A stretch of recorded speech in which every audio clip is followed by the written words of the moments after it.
일어나실까요?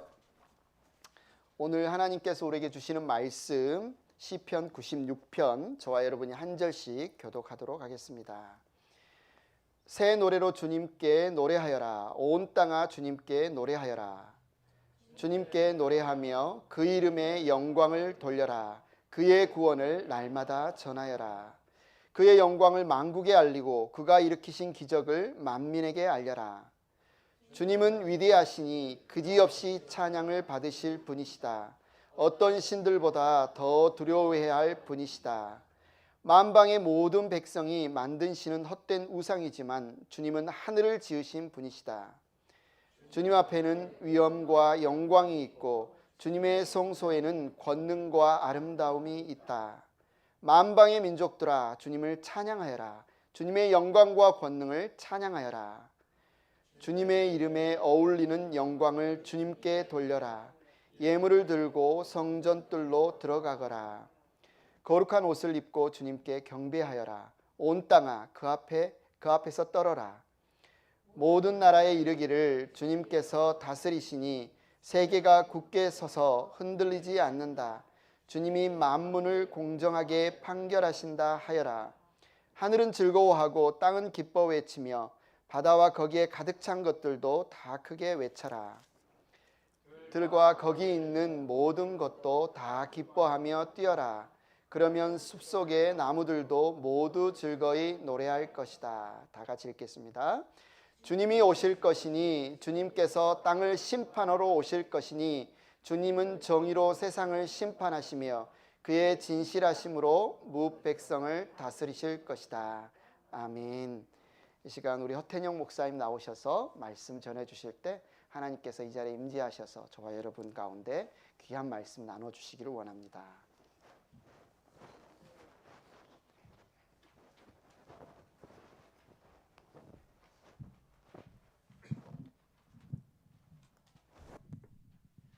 할렐루야. 아멘. 네. 우리 크신 주님을 찬양합니다. 여러분 한 주간 잘 보내셨어요? 한 주간 행복하셨나요? 네. 여러분 지난주에 무슨 일이 있었는지 아시나요? 목사님 그렇게 타고나신 거 말고. 네. 저희 아내 생일이었습니다. 네. 아내 생일이어서 제가 참 말도 없고 표현을 잘 못하고 약간 독립적인 그런 사람이라서 아마 저랑 결혼해서 살면서 마음고생을 많이 했을 거예요. 근데 그런 저에도 불구하고 이렇게 거의 20년 넘게 저와 살아준 그리고 저와 아들을 위해 헌신적으로 살아준 아내가 너무 고맙고 감사해서 제가 직접 꽃도 뭐 백송이 이렇게 사지는 못하지만 아주 예쁜 꽃을 한 다발 이렇게 샀고요. 케이크도 뭐 저희 케이크를 많이 먹지는 않으니까 손바닥 반만한 자그마한 케이크 하나 사고, 그 다음에 고급 레스토랑에 가지는 못하고 제가 직접 인터넷에서 본 쇠고기 그 전골, 제가 사진을 찍으려고 그랬는데 그 사진은 못 찍고 제가 그 레시피에 있는 거 사진을 올렸습니다. 제가 직접 만든 건 아니에요. 근데 다행히 참 맛있게 돼서 저희 함께 먹으면서 참 기뻤던 것 같습니다. 저희가 뭐 많은 것들은 할 수는 없을지라도 이렇게 마음을 담아서 아내를 사랑하는 마음을 고백하고 시간을 내서 제가 또 이렇게 음식을 직접 하면서 자그마한 헌신이잖아요. 이런 것들을 하면 행복해지는 것 같아요. 저희가 이렇게 믿음의 길을 가는 동반자로서 반려자로서 이렇게 가는 이 길이 점점 행복해지고 의미 있어지는 것이 아닐까 생각이 됩니다. 여러분들도 이렇게 여러분의 사랑하는 사람에게, 남편에게, 아내에게 혹은 자녀에게 또는 부모님께 그런 마음들을 좀 고백하시고 계신가요? 그런 자그마한 헌신들로 이렇게 섬겨주고 계신가요? 그럴 때 우리의 삶이 점점 행복해지는 것 같습니다. 우리에게 사랑하는 사람에게 이런 것들이 필요하다면 우리에게 가장 중요하고 또 누구와도 비교할 수 없는 그러니까 하나님께는 어떻게 해야 될까요? 우리가 이런 사랑들을 표현하고 또 작은 헌신을 할 때 우리의 삶이 윤택해지고 행복해지는 것처럼 우리를 사랑하시는 하나님, 누구와도 비교할 수 없는 그 하나님께 우리의 사랑을 고백드리고 또 우리가 할 수 있는 자그마한 대단한 것이 아닐지라도 이렇게 하나님께 드려지는 그런 작은 헌신이 하나님을 기쁘게 하고 또 우리의 삶을 기쁘게 할 줄 믿습니다. 자, 오늘은 본문이 시편 96편인데요. 시편은 다른 성경과는 좀 다릅니다. 뭐 모세오경 아니면 역사서 또 신약의 신약의 복음서나 네, 사도행전, 요한계시록 이런 성경들은 구원의 하나님의 구원 계획을 설명하거나 아니면 자세히 가르치거나 이렇게 아니면 하나님께서 주신 선지자들에게 준 계시의 말씀을 사람들에게 명령하는 식으로 이렇게 설명하는 건데 시편은 그런 하나님의 구원 계획을 듣고 믿는 사람들이 이 땅에서 살면서 그런 신앙인으로 살면서 느끼게 되는 그런 감정, 기쁨이나 아니면 은혜나 아니면 하나님께 대한 헌신이나 이런 마음들을 토로하는 것이 바로 시편이죠. 자, 그래서 오늘은 시편 96편에 이 시편 기자가 가지고 있는 하나님을 향한 어떤 마음이 있었는가, 어떤 마음과 그런 고백을 하나님 앞에 나아갔는지를 살펴보려고 합니다. 시편 96편은 작자 미상이에요. 그러니까 누가 썼는지를 모르는 그런 시편으로 구분이 됩니다. 그런데 구약 성경이 히브리어로 되어 있는데 이것을 번역한 헬라어 번역본인 70인역에는 이 시편 96편의 표제어로 이렇게 되어 있어요. 포로 이후 그 집이 지어질 때 다윗의 노래. 예. 이 시편 96편의 그 내용이 역대상 16장 38절부터 36절까지 다윗이 이렇게 노래한 부분이 나오는데 거기에 23절부터 33절까지의 내용과 아주 약간의 그 내용만 바뀌었지 내용이 똑같아요. 그 역대상의 내용이 뭐냐면 하나님의 언약궤가 엘리 제사장 때 하나님의 언약궤를 빼앗깁니다. 블레셋 사람들과의 전쟁에서 이스라엘 사람들이 나가서 전쟁을 하는데 불리하니까 전쟁에서 막 질 것 같으니까 하나님의 언약궤를 가져오게 합니다. 하나님의 임재를 상징하는 하나님의 언약궤. 그런데 하나님의 임재를 상징하는 그 언약궤를 전쟁에서 지고 그 언약궤를 블레셋에 빼앗기죠.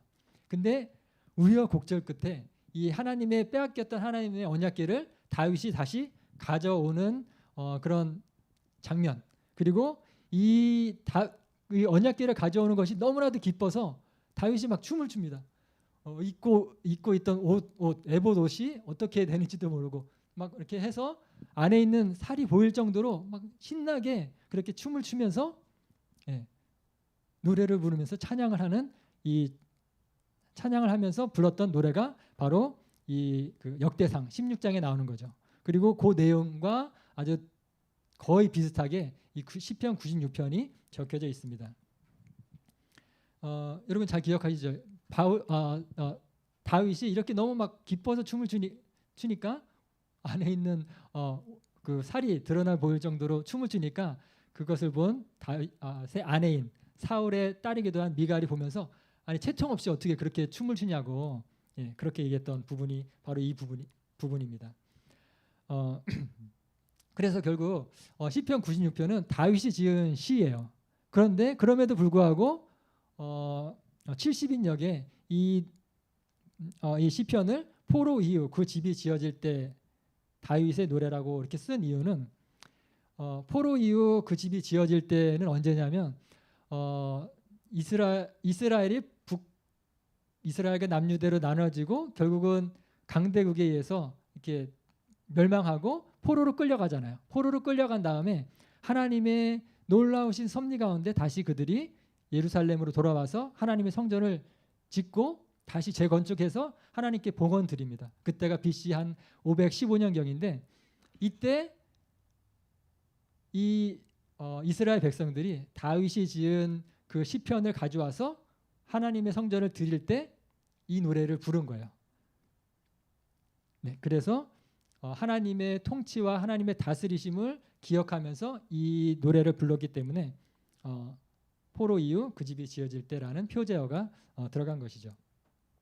자, 그래서 이 시편의 배경이 다윗이 하나님의 언약궤를 다윗이 머물고 있는 다윗 성에 안치하면서 너무나도 기뻐하면서 춤을 추면서 그렇게 불렀던 시이기도 하고, 또 포로에서 돌아온 이스라엘 백성들이 다시 이스라엘 그 성전을 짓고 다시 하나님께 봉헌 드리면서 드렸던 그런 감격을 하나님께 고백드렸던 그런 시이기도 합니다. 자, 그러면 본문으로 들어가서 이 시편 기자가 또 이 시를 같이 노래하면서 이 신앙인들은 어떤 마음과 또 태도로 하나님께 나아갔는지를 좀 자세히 살펴보겠습니다. 자, 1절, 2절부터 먼저 읽어볼까요? 새 노래로 주님께 노래하여라. 온 땅아 주님께 노래하여라. 주님께 노래하며. 이렇게 얘기를 합니다. 1절과 2절에서 첫 번째 파트는 1절부터 6절까지 부분인데 주님께 노래하여라, 주님께 노래하여라, 주님께 노래하여라 이렇게 세 번을 반복하면서 이 부분을 시작합니다. Sing to the Lord, 하나님을 찬양하여라, 이렇게 얘기를 합니다. 시편 기자는 온 땅아, 온 땅을 부르면서 온 땅에 있는 모든 사람들에게 여호와 하나님을 찬양하라, 여호와 하나님을 노래하라라고 이렇게 얘기를 합니다. 여러분, 이 노래하라라고 이렇게 하는 것이 우리가 노래를 하게 되면 어떻게 되죠? 그냥 책을 읽듯이 아무런 감정도 없이 할 수가 없잖아요. 노래를 하는 것, 우리 임정우 지사님 앞에서 찬양하실 때 보면 흥이 나서 이렇게 찬양하시죠. 우리가 찬양하게 될 때 우리의 감정이 그 곡조에 담겨져서 찬양을 하게 됩니다. 이 노래를 하게 될 때 우리의 속에 있는 그 기쁨과 감사, 때로는 슬픔과 또 그런 감정들이 우리의 그 노래에 담겨지게 되죠. 그래서 노래하라는 억지로 아니면 그런 감정도 없는데 억지로 하라는 의미도 아니고 하기 싫은데 의무감으로 할 수 없습니다. 여러분, 다윗이 그 언약궤를 가지고 오면서 어떻게 춤을 췄는지, 어떻게 기뻐했는지 여러분 상상을 해보시면 될 것 같아요. 그 기쁜 사람은 저절로 그 마음속에서 올라오는 그 기쁨을 가지고 노래를 하게 되어 있습니다. 자, 그러면 그 기뻐하는 내용이 무엇일까요? 무엇을 기뻐하는 것일까요? 다윗은 무엇을 기뻐하고 또 이스라엘 백성들은 무엇을 위해서 기뻐할까요? 자, 2장 2절 후반부부터 3절까지 보면 이렇게 얘기하죠. 그의 구원을 날마다 전하여라. 그의 영광을 만국에 알리고 그가 일으키신 기적을 만민에게 알려라. 자, 노래하는 이유는 바로 노래하는 내용은 바로 시편 기자가 경험한 구원 그리고 하나님이 행하신 기적입니다. 이 시편이 다윗이 부른 노래였다면 다윗의 머릿속에 주마등처럼 지나가는 그런 기억이 무엇일까요? 자, 하나님의 언약궤는 하나님의 임재의 상징이었습니다. 엘리 제사장 때 이 하나님의 언약궤를 빼앗겼다는 얘기는 하나님의 임재가 떠났나라는 생각이 들 겁니다. 근데 이 하나님의 임재를 상징하는 하나님의 언약궤를 다시 가져오는 것, 하나님께서 다시 우리와 함께 하신다는 그런 약속이며 확증이 되지 않겠습니까? 시골의 한낱 목동이었던 그 다윗을 찾아오셔서 하나님 기름 부으시고 이스라엘의 백성으로 이스라엘 왕으로 삼으신 하나님이 기억났을 것입니다. 또 그 다윗을 보며 자신의 왕권에 위태하다는 것을 알게 된 사울이 다윗을 죽이려고 쫓아오고 몇 번이나 그 다윗을 죽이려고 하였던 그런 상황 속에서도 하나님께서 다윗을 보호하시고 지켜주시고 돌보셨던 그런 하나님의 보호하심이 떠올려졌을 것입니다. 그리고 그 모든 시간들을 거쳐 외롭고 또 힘들었던 그 시간들을 거쳐서 이제는 온 이스라엘의 왕이 되어지고 또 주변 국가 민족들을 정복하여서 이제는 평화의 그런 시대가 되게 하셨던 그 하나님의 구원을 기억하면서 기쁨과 감사를 주님께 올려드렸을 것입니다. 포로에서 돌아온 그 이스라엘 백성들이 성전을 재건하고 하나님께 드리면서 하나님께 봉헌하면서 이 이스라엘 백성들은 어떤 마음이 들었을까요? 이스라엘 백성들이 포로로 끌려가기 전까지는 우리는 하나님의 백성이다. 하나님께서 우리의 하나님 되시다.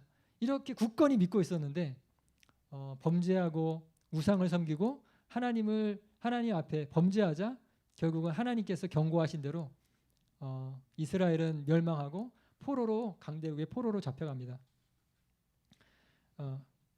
그 사람들의 머릿속에 과연 하나님께서 나의 하나님이 맞나? 하나님께서 과연 나를 지키시고 보호하시는 것인가?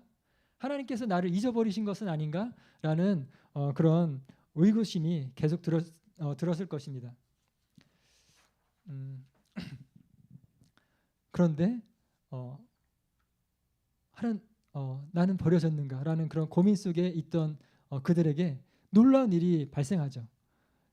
아시리아가 무너지고 또 바벨론이 무너지고 다시 강대국 페르시아의 왕 고레스가 등극하면서 이스라엘 백성들을 다시 자신의 고향인 땅으로 돌아가게 하고 그곳에서 돌아가게 할 뿐만 아니라 그 성전을 다시 재건하도록 그렇게 해주십니다.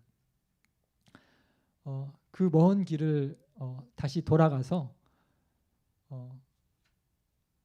그 하나님의 성전을 짓고 또 그 짓는 하나님의 성전을 건축하는 그 시간에 다 주변에 있는 그 주변에 있는 다른 민족들이 그것을 방해하려고 굉장히 또 방해도 하고 막 모함도 하고 또 공격도 하고 하지만 그 모든 시간을 이겨내고 믿음으로 그 하나님의 성전을 건축하고 이제 그 성전을 하나님 앞에 드리며 하나님께 감사를 하는 것입니다. 하나님께서 이 모든 역사를 주관하신 그런 하나님이다라는 고백과 함께 다시 하나님의 백성들을 돌보시는 그 하나님께 기쁨과 감사의 그 찬송으로 하나님 앞에 드리는 것이죠. 여러분들도 이렇게 다윗과 같이 아니면 이스라엘 백성들이 하나님 앞에 드렸던 그런 구원의 기쁨, 하나님께서 우리의 삶에 행하셨던 그런 놀라운 기쁨들을 기억하고 계시나요? 그런 기쁨이 여러분 마음속에서부터 막 이렇게 올라오시나요? 혹시 내 마음속에서는 그런 마음들이 잘 안 올라오는데요? 라고 그렇게 고백하시는 분들은 혹시 있는지 모르겠습니다. 그런데 생각해 보면 그렇지 않아요. 예수님을 알기 전에 나의 상태가 어땠나요? 예수님을 믿고 여러분이 이 자리에 있는 것 자체가 정말 놀랍고 큰 기적입니다. 내가 하나님을 믿게 된 것, 내가 예수님을 하나님의 아들로 믿고 예수님이 나의 구세주이며 나의 주인이다라고 고백하는 것이 정말 놀라운 기적입니다. 여러분, 세상 사람들은 어떻게 생각하죠? 하나님이 무에서 유를 이 세상을 창조했다고? 그게 말이 돼? 차라리 무기질이 유기질이 되고 단세포가 다세포가 되고 원숭이가 사람이 된 것이 맞지. 어떻게 하나님이 이런 사람을 창조했다고 믿냐? 하나님이 홍해를 갈랐다고? 처녀가 아기를 낳았다고? 이게 말이 돼? 네, 이렇게 세상 사람들은 얘기합니다. 저희들도 사실 저도 그랬습니다. 하지만 이것이 믿어지게 되는 것, 이것은 하나님의 기적이고 성령님께서 여러분의 심령 가운데 중생케 하신 그런 역사임을 고백합니다. 나를 창조하신 그 하나님을 무시하고 대적하던 나를 하나님께서 찾아오셔서 내가 이것들을 믿을 수 있도록 나의 영안을 밝혀주신 것, 이것이 얼마나 큰 기적인지 모르겠어요. 죄와 사망의 올무에 매여 있던 저희들을 부르셔서 예수 그리스도를 믿어지게 하시고 이제는 죄의 종노릇 하지 아니하고 이제는 하나님의 자녀가 되어서 하늘의 그 천국의 소망을 잡고 살아갈 수 있도록 해주신 것. 여러분, 이것을 생각할 때 우리 마음속에 기쁨이 올라오지 않겠습니까? 우리가 그 하나님을 찬양할 이유가 있지 않겠습니까? 그런데도 아직 내 마음속에 그런 기쁨과 확신이 있지 않다면 여러분 이것을 곰곰이 생각해 보시기 바랍니다. 시편 저자는 이렇게 얘기를 하죠. 이 구원을 매일 선포하라. 이 구원을 만민에게 알려라. 만약에 여러분 마음속에 이 기쁨이 이렇게 올라오지 않는다면 먼저 여러분 자신에게 이 구원의 소식을, 이 구원의 내용들을 여러분에게 선포하시기 바랍니다. 우리가 매일 일하고 또 공부하고 또 분주하게 살다 보면 일상에 매몰돼서 심령이 메말라지기가 쉽습니다. 내가 왜 이 땅에 살아가고 있는지, 내가 이 땅에 살고 있는 이유들을 까먹고 그냥 일상에 파묻혀 버리는 것이죠.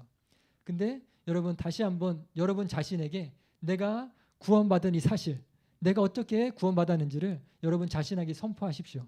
그래서 이 구원의 기쁨을 여러분 심령의 깊은 곳에서 다시 끌어 올렸으면 좋겠습니다. 여러분의 심령을 이 기쁨으로 충만케 하셨으면 좋겠습니다. 그리고 이 구원의 기쁨을, 이 구원을 모르는 여러분들의 가족이 있다면, 그리고 여러분들의 친구와 이웃들과 알려주시길, 선포하기를 부탁드립니다. 왜냐하면 이 구원의 복음이 열방에 선포되어야 하기 때문입니다. 시편 기자는 새 노래로 여호와께 노래하라라고 했습니다. 새 노래로 하라는 것이죠. 왜 새 노래로 하라고 했을까요? 매일 고여 있는 물은 썩게 되어 있습니다.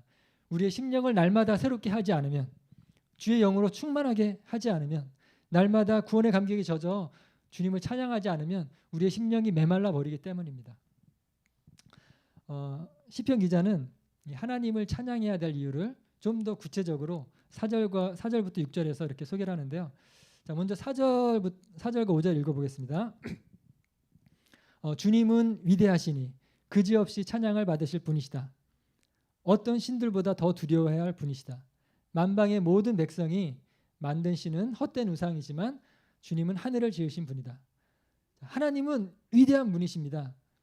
자, 사람이 우상들을 만들죠. 돌로 혹은 나무로 만들어서 이렇게 세워놓으면 거기서 움직이지도 못하고 아무것도 못합니다. 하지만 하나님은 하늘과 땅과 바다와 그 안에 있는 모든 것들을 지으신 그런 위대하신 분이십니다.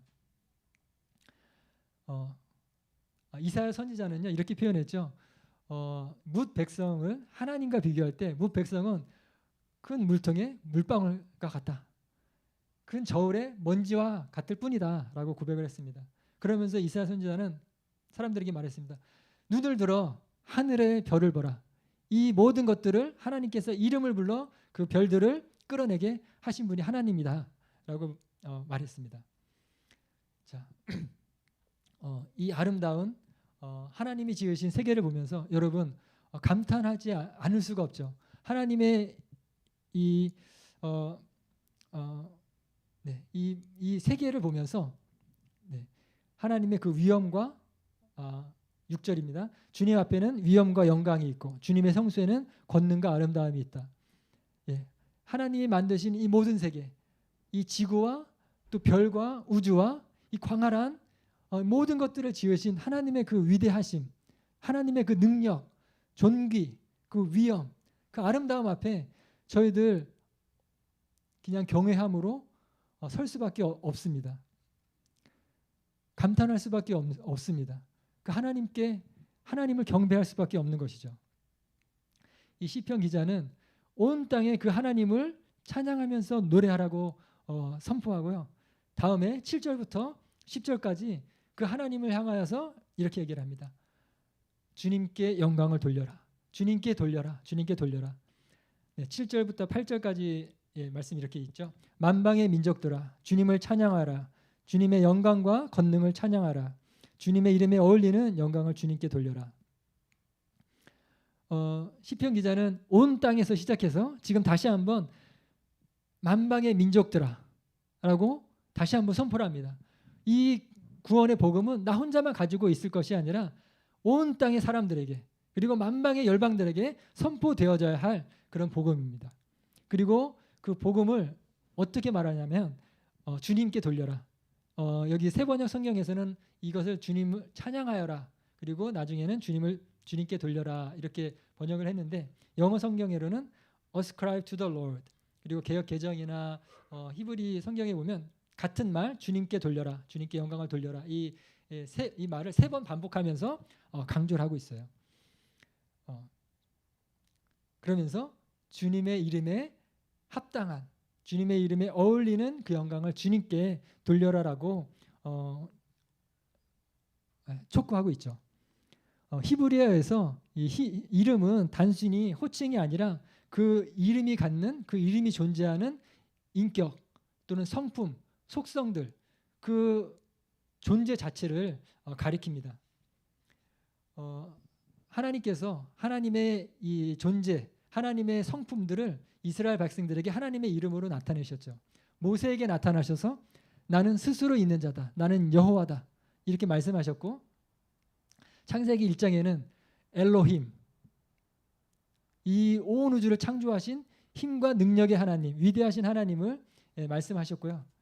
또 여호와 이레, 아브라함이 그 이삭을 바치려고 할 때 하나님께서 친히 그 번제 양을 준비하신, 스스로 준비하시는 여호와 이레 하나님, 그리고 여호와 라파, 치료하시는 하나님, 여호와 니시, 승리하시는 하나님, 이렇게 등등으로 하나님의 그 속성과 하나님의 그 성품들을 나타내셨습니다.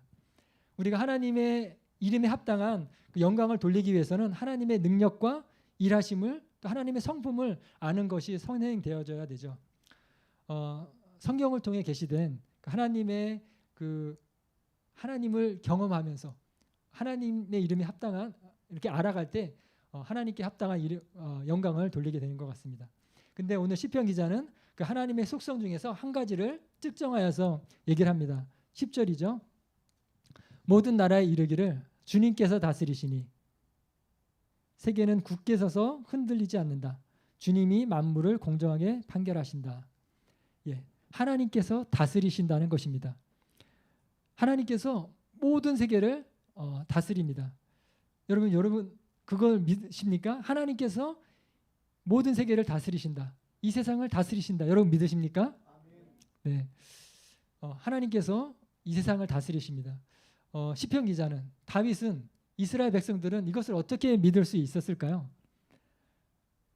자신의 역사, 자신의 인생을 돌아보니 이것이 믿어질 수밖에 없는 겁니다. 하나님께서 아브라함 한 사람을 불렀죠. 내가 너로 큰 민족을 이루게 하겠다. 아들도 없는 아브라함을 불러서 내가 너로 큰 민족을 이루겠다, 이런 약속을 하셨는데, 하나님께서 100세에 아들을 낳게 하시고, 한 가정에서 이삭과 야곱과 낳게 하시고, 또 이들이 애굽 땅에서 막 번성하여서 이들이 애굽 땅을 나올 때는 여자와 어린이를 빼고 남자 장령만 60만 명이 되는 그런 큰 민족을 이루어서 나와가지고 가나안 땅에 정착하게 하셨습니다. 가나안 땅에 정착했을 때 하나님께서 이들에게 경고하시죠. 너희가 내 말을 잘 듣고 하나님의 뜻대로 살면 너희들이 번성하고 복을 받을 것이지만, 우상을 섬기고 하나님 앞에 악을 행하면 너희들이 살게 되는 이 땅에서 속히 망하고 멸망할 것이고, 결국에는 열방 가운데로 흩어지게 될 것이다. 그런데 이런 경고에도 불구하고 이스라엘 백성들이 하나님의 뜻대로 살지 않고 계속해서 악을 행하고 우상을 섬기자 하나님이 참지 못하여 결국은 이들을 세계 열방에 흩어지게 하시죠. 그런데 하나님이 다시 이들에게, 그럼에도 불구하고 이들에게 다시 한번 약속의 말씀을 주십니다. 너희가 나를 찾고 구하면 내가 너희들을 잊지 않고 기억하여서 다시 그 열방 중에서 다시 끌어와 내가 너에게 준 이 약속의 땅에서 다시 하나님의 성전을 짓게 하겠다. 그리고 하나님께서 약속하신 대로, 하나님께서 하나님의 선지자들, 예언자들을 통해서 예언하시고 약속하신 대로 이들이 다시 돌아오게 되어서 성전을 건축하게 된 것입니다. 그 강대국의 포로가 되어서 살면서 하나님께서 나를 버리신 것은 아닌가? 우리 민족 하나님의 백성이라고 이끌었던 우리 백성을 잊으신 것은 아닌가? 그렇게 고민하고 아파하던 이들에게, 이 남은 자들에게 하나님은 이들을 다시 이 강대국의 손에서 끌어내어서 다시 이스라엘 그 예루살렘으로 돌아오게 하시고 그 모든 환난 속에서 그곳에서 결국은 하나님의 성전을 짓고 하나님께 다시 봉헌 드리게 하는 그런 놀라운 일을 이루신 하나님의 일들을 보며 하나님이 정말 다스리시는구나. 때로는 우리의 삶에 넘어짐이 있고 죄로 인하여서 쓰러짐이 있고 때로는 곤고함과 환난이 있을지라도 하나님께서 다스리고 계시는구나. 하나님께서 나를 붙들고 계시는구나 라는 것을 경험하면서 하나님은 살아계시고 하나님은 모든 열방을 다스리시는 통치하시는 하나님이는구나 라는 것들을 고백했을 것입니다. 여러분, 오늘을 사는 여러분, 우리는 어떤가요? 저희들도 그런 고민을 많이 하게 되는 것 같습니다. 세상의 기준이 과연 있는가?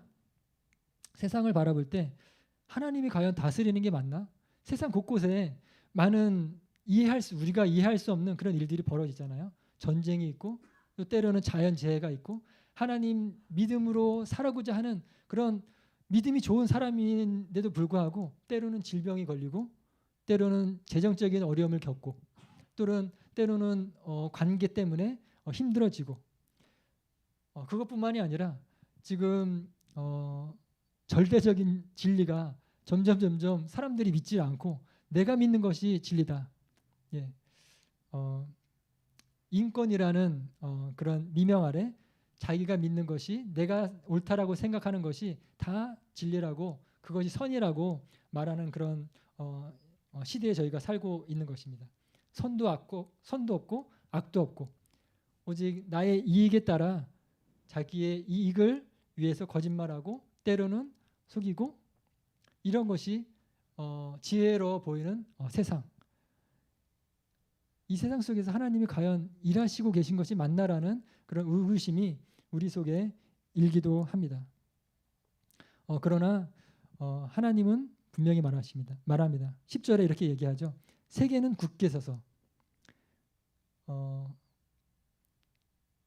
영어로는 The world is established. 하나님이 세상을 세우셨다는 겁니다. 세상이 스스로 만들어진 것, 세상이 스스로 생겨난 것이 아니라 하나님이 세상을 세우셨다. 수동태로 하나님이 세우셨다라고 말합니다. 하나님이 세상을 만드셨기 때문에 하나님께서 이 세상을 다스리십니다. 하나님께서 다스리고 계시기 때문에 이 세상은 흔들리지 않습니다. 하나님이 계획하신 대로 하나님이 말씀하신 대로 하나님이 약속하신 대로 이 세상이 다스려질 줄 믿습니다. 여러분 그 하나님이 다스린다는 그 사실들을 굳게 믿으시고 또 사시기를 부탁드립니다.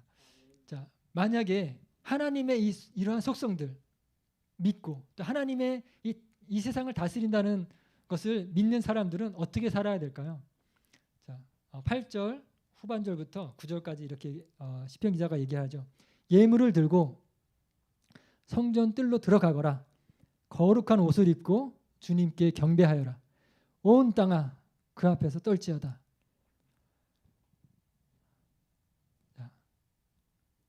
예물을 들고 가죠. 우리가 하나님 앞에 나아갈 때 이 크신 위대하신 하나님 앞에 하나님을 존경함과 또 하나님의 그 위대하심 앞에 경외함으로 나아가는데 단지 그 마음만 있는 것이 아닙니다. 우리가 그런 하나님을 경외할 때 우리의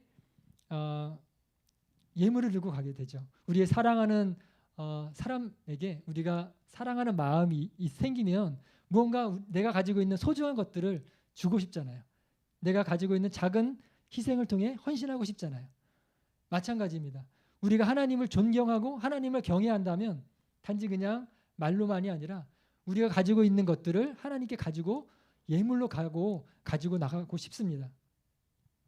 우리가 하나님의 성품과 그분의 인격을 안다면 그분의 능력과 위엄을 안다면 우리는 우리의 마음뿐만이 아니라 우리가 가지고 있는 소중한 것들 대단한 것이 아니라 하나님께서 내게 주신 시간들, 내게 주신 재능들, 그리고 나에게 주신 그런 재물들을 가지고 하나님께서 기뻐 여기시는 것들을 위해서 그것들을 사용할 것입니다. 또 거룩한 옷을 입고 주님을 경배하여라라고 했는데요. 하나님은 거룩하신 분입니다. 내가 거룩하니 너희도 거룩하라 말씀하셨죠. 하나님은 거룩하신데 내가 욕심대로 살면서 내가 하고 싶은 대로 다 하면서 세상과 타협하면서 또 세상의 죄악 중에 살면서 그 하나님 앞에 나아갈 수 없습니다. 하나님이 거룩하신 분인 것을 안다면 하나님의 자녀답게 거룩의 옷을 입고 그분을 경배하게 될 것입니다. 마지막으로 그분 앞에 떨지어다 이렇게 얘기를 하는데요. 하나님께서 우리를 그분의 자녀로 만들어 주셨죠. 우리가 하나님 앞에 나아갈 때 막힌 담이 없습니다. 하나님의 그 보좌 앞에 담대히 나아가서 우리의 마음을 쏟아내고 우리의 간구 또 우리의 아픔 이 모든 마음들을 하나님께 내려놓을 수 있죠. 예수님은 저희를 내가 너의 친구라 라고 그렇게 저희를 표현하셨습니다. 하지만 이것이 하나님과 우리 사이에 동등해서가 아니잖아요. 하나님 그 크신 하나님이 우리를 있는 모습 그대로 받아주시고 하나님의 그 크신 사랑으로 우리를 보듬어 주셨기 때문에 이것이 가능한 것이잖아요. 이 크신 하나님 앞에 그 위대하신 하나님 앞에 나아가는 저희들의 태도는 그 하나님 앞에 두려워 떨며 무서워가 아니라 하나님의 그 위대하심 앞에 경외함으로 떨 수밖에 없는 것이죠. 자, 마지막 11절부터 13절까지입니다. 11절, 12절에 이렇게 얘기하죠. 하늘은 즐거워하고 땅은 기뻐 외치며 바다와 거기에 가득 찬 것들도 크게 외쳐라. 들과 거기에 있는 모든 것도 다 기뻐하며 뛰어라. 그러면 숲속의 나무들도 모두 즐거이 노래할 것이다. 자, 시편 기자는요. 온 땅에 있는 모든 사람들 그리고 만방의 백성들 거기에서 끝나지 않고 세계의 피조물까지 모든 피조물까지 외치면서 얘기를 합니다. 하늘과 땅과 바다와 그 안에 있는 모든 것들아 기뻐하라. 즐거워하라. 기뻐 외쳐라 라고요. 로마서 8장 22절에 바울은 피조물이 탄식한다고 했습니다. 왜냐하면 이 세상에서 하나님을 대리하여서 이 피조물을 다스리고 정복해야 될 청지기들인 우리 인간들이 죄를 지어서 또 악을 지어서 이 피조물들이 하나님께서 창조하신 이 아름다운 피조물들이 탄식한다는 거죠. 그런데 지금 시편 기자는 이 하나님의 의로운 통치가 회복되었을 때 이 모든 세계까지 사람들 그리고 모든 열방들을 뛰어넘어 모든 세계가 다 기뻐 회복되고 즐거워 하나님을 찬양하게 될 것들을 바라보면서 외치는 것입니다. 그리고 시편 기자가 그것들을 확신할 수 있었던 이유 그것이 13절입니다. 주님이 오실 것이니 주님께서 땅을 심판하러 오실 것이니 자 주님께서 다시 오실 것이니 이것을 2번 반복하면서 강조합니다. 주님이 다시 오십니다. 우리 인생은 70년 길어야 80년 요즘은 저희가 참 건강하게 살기 때문에 뭐 100년을 사나요? 하지만 그럼에도 불구하고 우리의 삶은 영원하지 않습니다.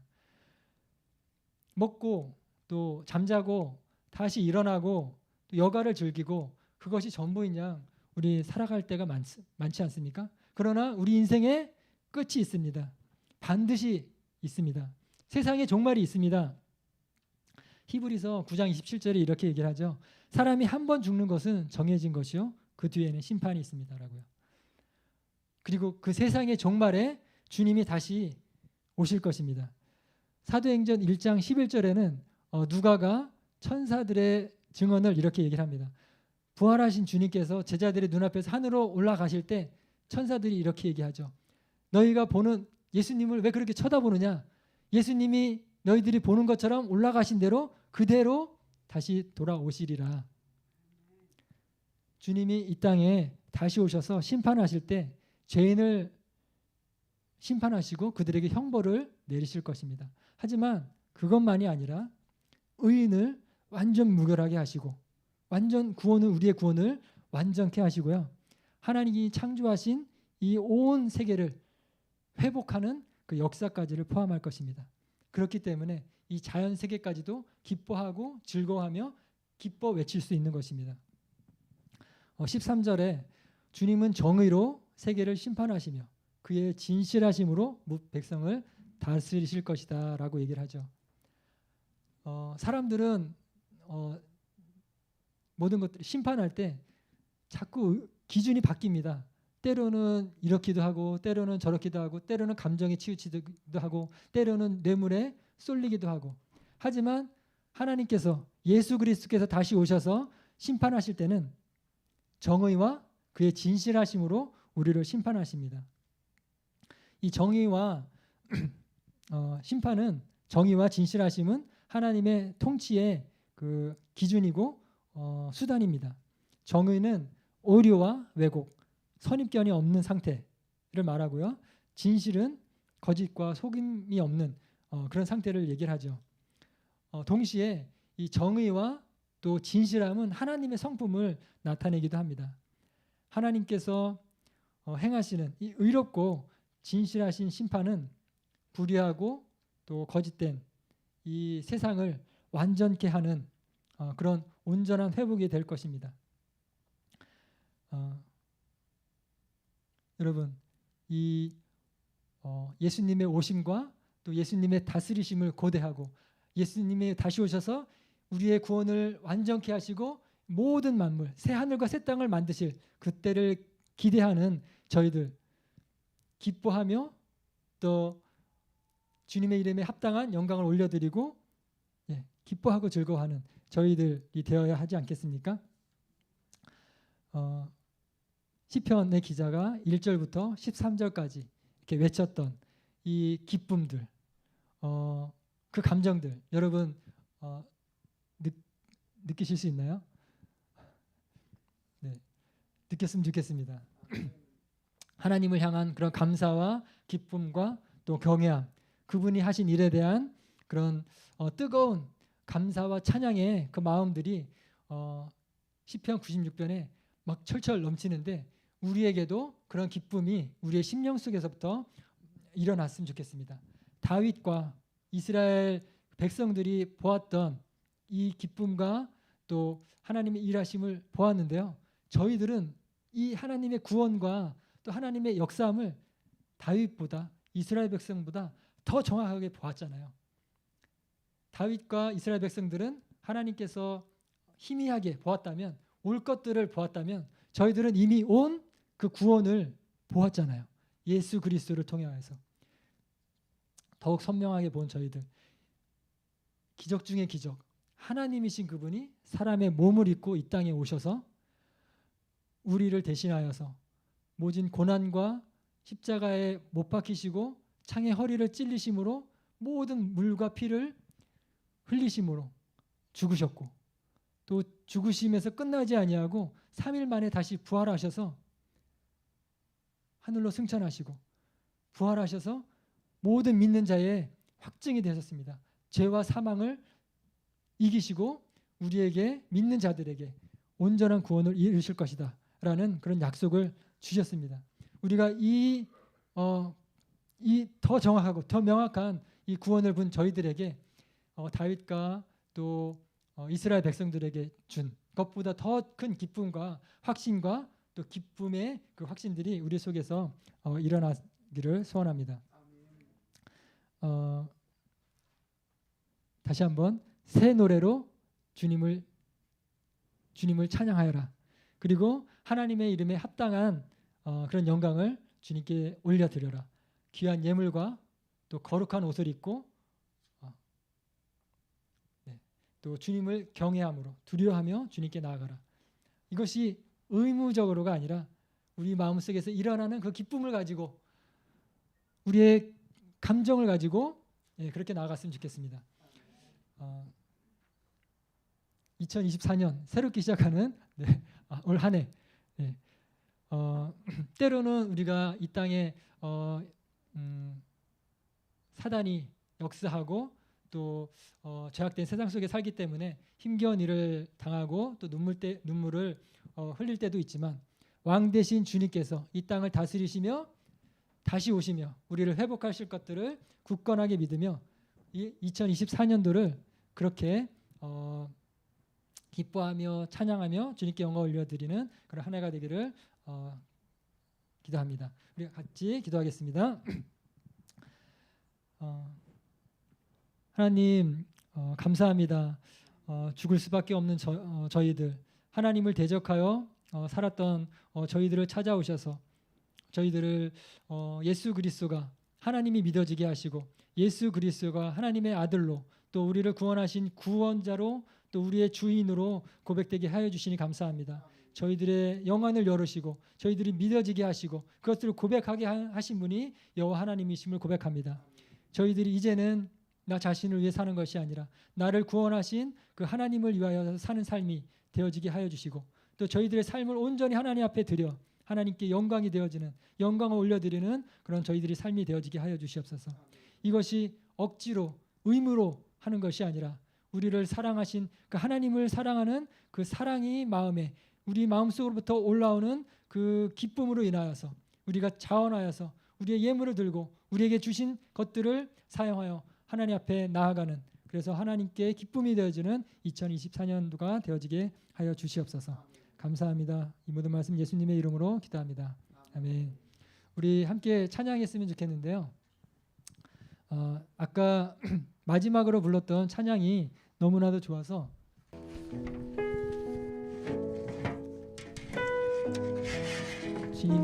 예수님이 내 힘이심을 고백합니다. 주님이 내 삶의 유임을 고백합니다. 함께 찬양할게요.